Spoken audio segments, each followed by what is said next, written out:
Grave robbers, how to prevent identity theft of the deceased.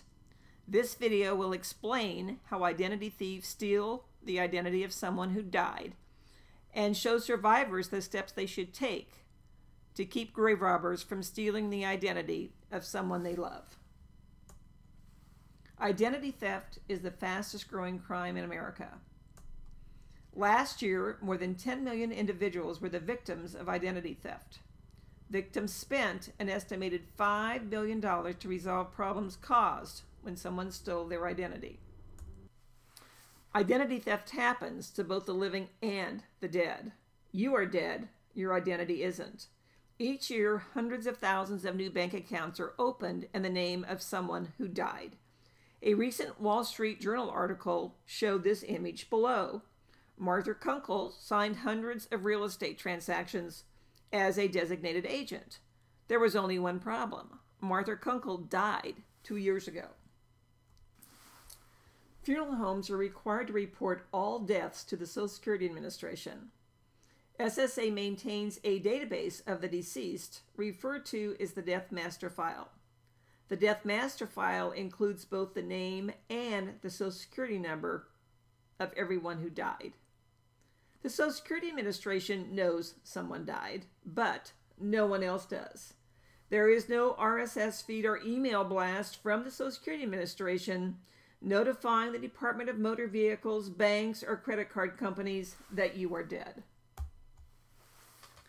The fact is, we make it easy for identity thieves to have the personal identity information they need to prey on the dead. A smart identity thief knows they can start with the first and last name listed in the obituary.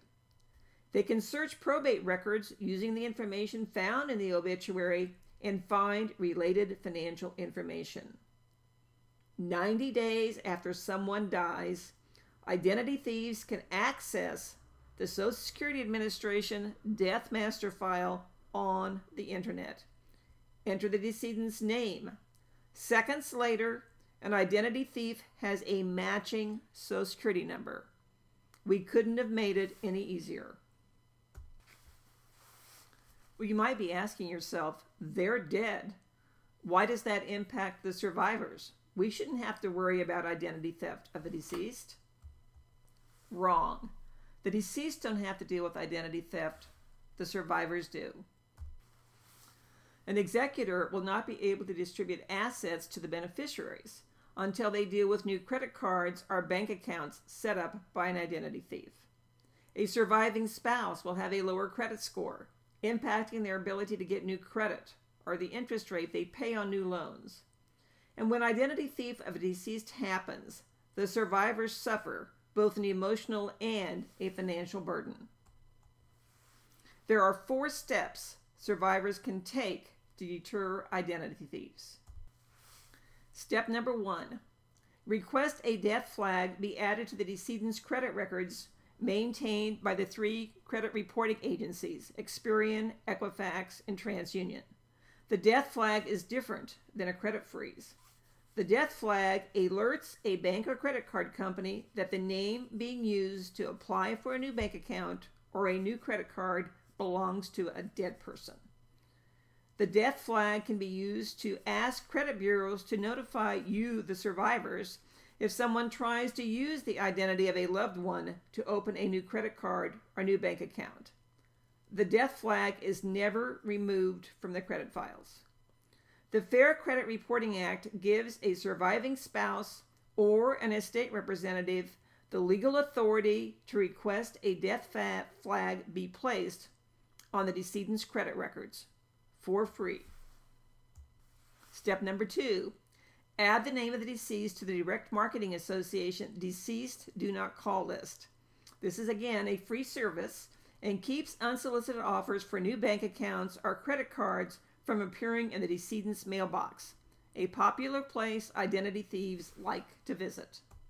Step number 3, cancel the decedent's identity documents, driver's licenses, passports. Step number 4, shut down email and social media accounts, Facebook, Twitter, LinkedIn. These accounts often display information about the deceased that can help identity thieves. Grave robbers, how to prevent identity theft of the deceased, can help survivors prevent identity thieves from stealing the identity of a loved one. We make it simple.